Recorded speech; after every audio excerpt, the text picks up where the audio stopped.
It's fucking 5:30 in the morning, and I'm the only person in my house. Well, I don't know why this is happening. This is very strange. I mean, I know why my parents are gone. My mom is getting facial surgery. My dad's with her. I don't know where either of my brothers are. They both took off some point early/late into the night. And now I'm the only person here all by myself. I've got the whole house. So why not just record a vlog all over the house? You know, I never leave my room when I do these fucking things. So why not just walk around this fucking cool ass backdrop here? This room looks really good on camera. I gotta say, whenever I see it on camera, it's even cooler than it looks in person. Unlike me. Although I gotta say, this lighting is doing my beard a lot of favors right here. This might be a consideration for a new vlog spot. Just vlog in front of this like wall of shot glasses. That fits my. I keep trying to like change hands that are holding the camera, and I keep putting my hand in front of the fucking lens. I want to talk a little bit about the future of YouTube. Me and my friends were discussing some of the possibilities for where we think it's going to go.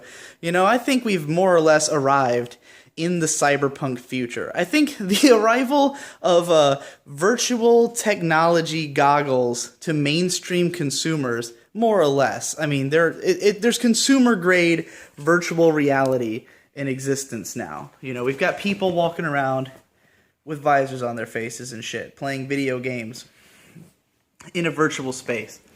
I'd say that's pretty much the fucking future. And, you know, I don't think this technology is going to catch on for a few years because it's too expensive right now, and there's not going to be enough stuff for it. But I think the fact that YouTube already has 360-degree videos that are coming out, like ones where you can click and drag the screen if you're on YouTube. If you haven't seen these yet, go check them out. They're pretty interesting. You just can drag the screen around because people have these 360-degree cameras. And, you know, they're made so that if you have a headset on and you're watching it, you can look around at everything around you inside this room. And I was thinking, this has got to be an avenue people are going to start exploring, especially if this VR technology starts catching on. And my friend Cider, who runs the show The Pub Crawl, Cider's Pub Crawl, which, you know, I've been doing with him for like 3 years now. Not the most popular podcast I do, but I was off for a month. I just came back for the May 8th episode, I want to say. May 8th or 9th, so check that one out when it comes out. Or just watch all of them. I mean, I don't know how it is when I'm not there. I don't listen to the ones I'm not on. But anyways, he's planning to turn the Pub Crawl into like this virtual bar where he's like building a 3D bar, like a 3D room, and he'll put a 3D camera in that room, essentially, and or maybe you'll be able to just like go around. I don't know. He's gonna take like a 3D image of this bar, and when you're listening to the podcast, then you can just, you know, tap your screen around, or if you're wearing VR, look around, and you'll be in this virtual bar he's created, listening to our conversations. And he's gonna have little avatars for each of the people who are in the show, and possibly have like them keyframe to when we speak. So like, if you've ever seen the Procrastinators podcast, in the few episodes where we actually have like little blinking lights to indicate who's speaking, you know, he can do that in this 3D space. So you could be in this virtual bar looking at whoever's talking, you know, especially if you had the headset on. You could literally look around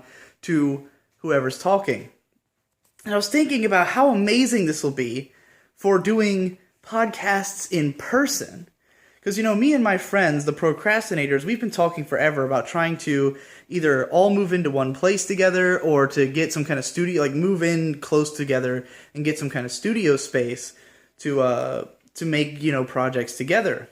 And imagine if we were doing a podcast and, you know, it's just a podcast, so like the visual element isn't super important. Like ordinarily there wouldn't even be one. But what if we had everybody in a room and a 3D camera in the middle of the room, And then we just recorded a podcast that way. And then viewers could scroll around and look at people, or if they have the headset on, they could look at whoever's talking. It'd be the most immersive fucking podcast ever. Because like the whole appeal of podcasts is that you're just kind of listening to a bunch of people, you know, have a regular conversation.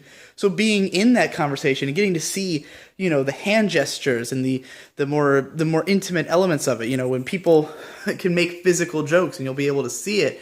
And, you know, the people who do stuff like that now, like if you look at Red Letter Media, they've got the 2-camera setup, you know, where they've got like the whole set and all the lighting and the cameras and stuff. And it's great. It's a great show. And some people just put 2 people in a shot together and you get that one angle. But, got a hair in my mouth. When a lot of people will have just a shot with 2 people in it or with a 2-camera setup. And the funny thing about it is that the 2-camera thing is, you know, difficult to edit. It's hard to like, you know, constantly cut back and forth between 2 people. Like those Red Letter Media videos are intensively edited for what is just an unscripted podcast essentially, but you know, they're trying to make it something more. But I think a lot of the appeal of podcasts and the appeal of the internet moving forward is everything's getting easier. Everyone's becoming more capable, content's becoming longer because people watch more and more. You know, I don't know about you guys, but I watch hours and hours of YouTube every day. You know, I watch like Let's Plays, I watch podcasts, I watch analytical videos, I watch my own videos back, you know, so I spend hours on YouTube every day. And I think that's becoming more and more common. I did a 5-hour podcast that has over 100,000 views. If you told me that was possible like 2 years ago, I would have laughed at you. And then I would have said, please let that be true. Because I've always liked long-form content and I've always liked doing it. But it's been so de-incentivized because we've always been under the impression, like us YouTubers, that people just won't watch stuff that long, you know? But now that it's become normal to spend all day on YouTube and to treat it like you would any other media consumption, then it's, you know, it's something people are doing. And it's funny because I've had this long-standing policy that that I would never release anything that I wouldn't watch myself. And that has led now to I'll release anything because I'll watch anything, you know? Like, I wouldn't have done this kind of shaky vlog before, but lately I've been watching Max Landis, and he will just fucking turn on a goddamn MacBook like laptop camera that looks like complete shit, sounds like complete shit, ramble into it for 5 minutes and release it. And those videos are often really interesting, and I like that he takes the time out to do that because, you know, because he can throw it together so easily, then he can just record as many things as he wants, and it's not a huge, you know, it doesn't take a lot out of his day, and he's a much busier guy than me. But even for me, it's like if I do this, this is my 3rd vlog in the last 3 hours. So, you know, who knows how fucking crazy off the rails I could get doing this. So, you know, I'm just imagining just being able to just turn on a 3D camera, have a bunch of people sit in a room and talk, and then just post that footage online, you know, pretty much unedited, and then everybody can just watch that. And it's like, it's the same, you know, level of effort as doing a podcast that maybe has some video component. Like I just did recorded a Procrastinators podcast for Dark Souls 3, and I set it to footage of me playing Dark Souls 3, you know, 2 hours of me playing the game, little bit of syncing time, you know, to make the video all right, and then a fuckload of rendering time. But that was still like easy. That's what I consider like just something I can throw together, you know? So just sitting a bunch of people down with mics and a 3D camera would be no harder than what we're already doing. Yet the experience would be so much more immersive and add so much, you know, especially again, if you even have the goggles where you could literally look around and see the people talking, you know, and you can get that for the same amount of effort and cost of just doing a podcast. So it's something you can do all the time. It can become the new standard. And then even if you can't do that, you have stuff like Cider's idea of just having a 3-dimensional space that he's building inside of, you know, there's like building a video game, and you can just pan around in it in YouTube. I think we're going to see a lot of that coming. I think 3D videos are going to start coming out all the time as people learn to use that technology and do really fun experimental stuff with it, just because it's just adding that one extra layer of immersion without really that much more effort. Now, here's where I get straight up futuristic on you. Because everything I've been talking about so far, this is like near future. This is like the next couple years. I think that all that stuff I just said is going to happen. But I think what we're eventually going to get to is we're going to have cameras that can detect a space and recreate it in 3D. Now, I won't be surprised if this is something we already have. I mean, this is basically like sonar or something like that, you know? Like, just put a thing down, it scans the room, and then it recreates that as a 3D space. Now, I don't know if we'd be able to get all the details from the picture, you know, the imaging and stuff like that. You could at least get the layout, but it might just be polygons, you know.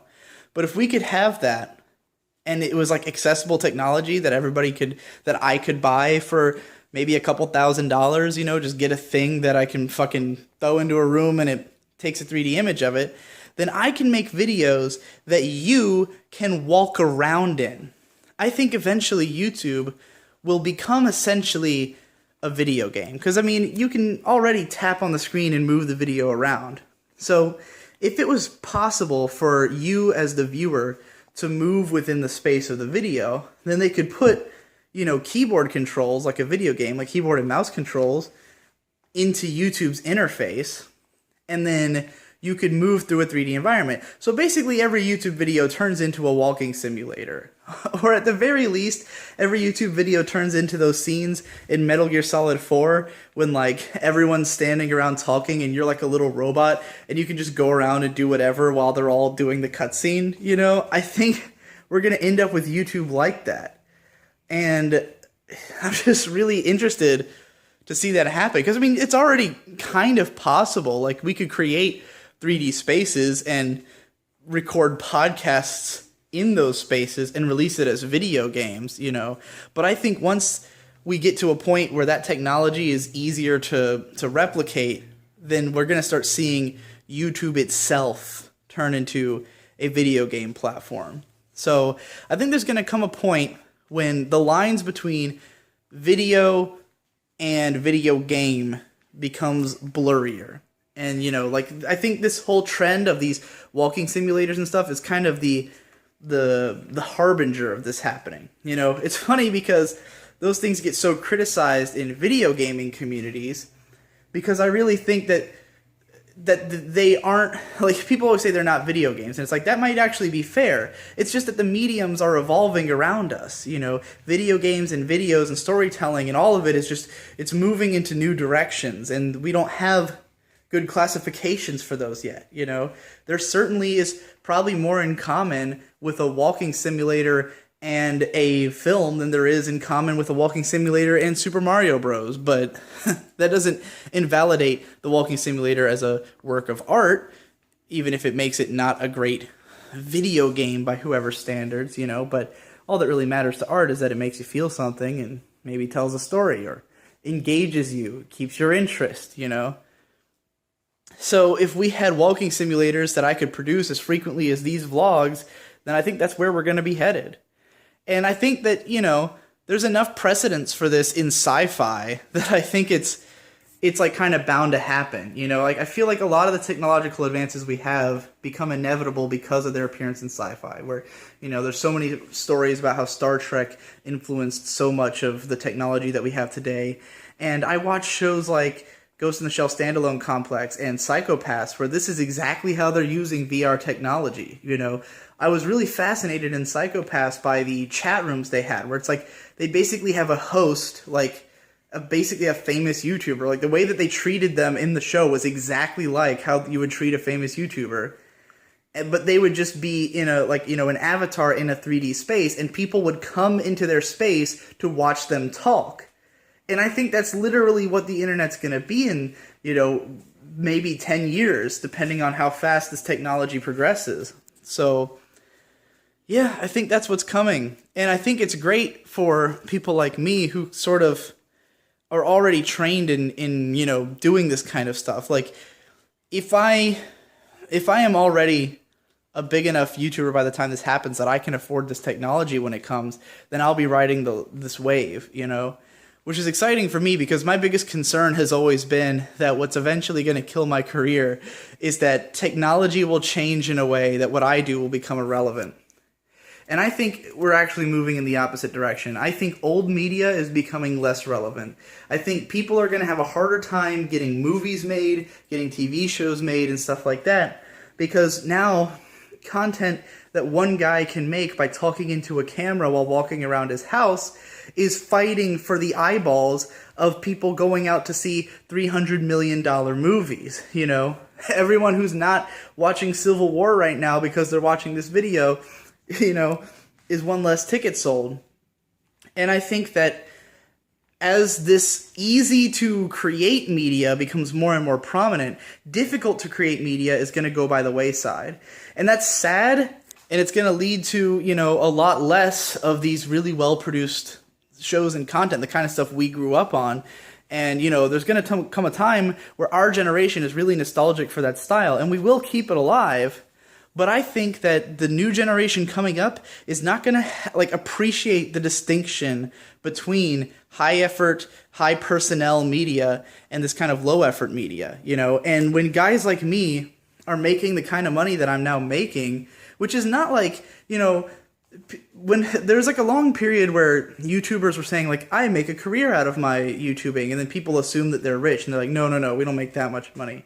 But the fact of the matter is that we're in an era now where most people are making minimum wage or can't get a job. Most of my friends, most of the people my age, they can't find jobs. They're walking around with their college diplomas going, what the fuck do I do with this thing? And meanwhile, I'm over here, you know, last year I broke minimum wage with my yearly salary, and this year, if things keep going the way they're going, I could double it, more than double it, probably. So, you know, and I'm not even that big of a YouTuber. Like, depending on your perspective, some people might think 170,000 subscribers, it sounds like a lot.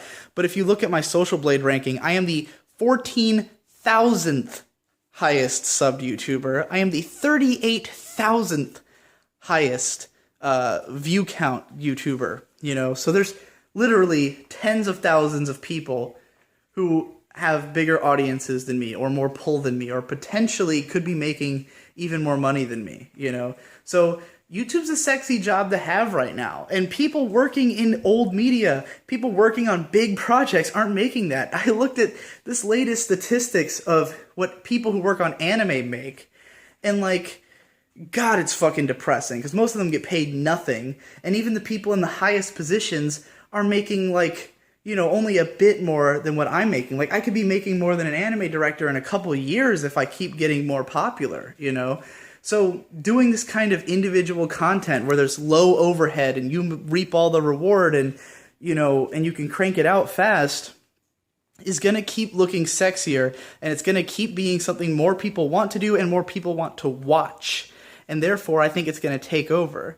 And so the only thing that can happen is either things keep going this way and the technology keeps getting better and this becomes even more engrossing. Listening to people talk, you know, in front of a camera, maybe before long you won't have to watch me all shaky because I'll have, you know, some kind of rig that I can hook up to myself to make this easier. I have something kind of like that, but I don't know where it is. And it's like homemade from scratch.